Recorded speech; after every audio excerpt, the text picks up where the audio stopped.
dapat dibagi-bagi, akan tetapi kelihatannya sebagai terbagi-bagi di antara makhluk.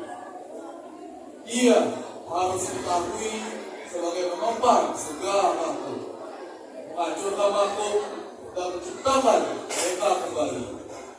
Bagaimana kita ayat 13 lokal 19.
Dia adalah sinar dari sinar, dikatakan mengatasi kegelapan, pengetahuan objek dari pengetahuan dan tujuan dari pengetahuan.